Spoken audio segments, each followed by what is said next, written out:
Hola, jo sóc la Míriam Piqué, sóc doctora enginyera de forest i treballo aquí al Centre Tecnològic Forestal de Catalunya com a cap de l'àrea de gestió forestal sostenible. El nostre principal objectiu, la nostra principal activitat és la recerca i la transferència de coneixement per la conservació, la revalorització i gestió multifuncional dels espais forestals. En aquest marc desenvolupem les nostres principals línies de treball, que serien com a la principal i la bàsica l'estudi de la dinàmica i del creixement del bosc i la seva relació amb els sistemes de gestió.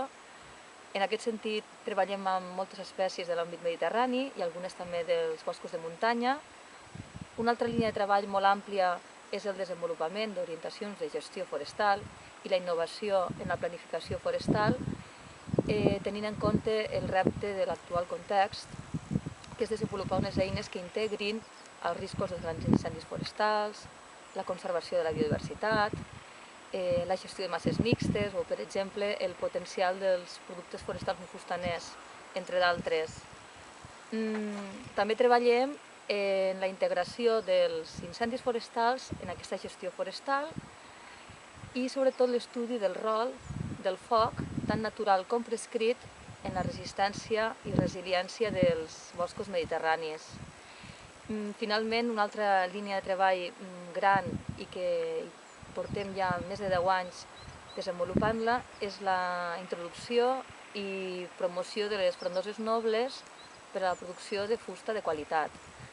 Aquesta temàtica la porta en Jaime Cuello, el nostre company de l'àrea, i en aquest sentit tenim ja una xarxa d'unes 30 parcel·les experimentals i demostratives on tenim resultats sobre adaptació d'espècies de frondoses, maneig d'aquestes espècies, etc.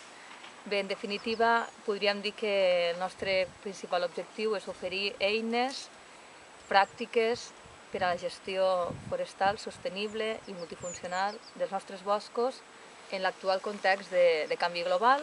I bé, desenvolupem productes com aquests, manuals, publicacions científiques, divulgació, etc.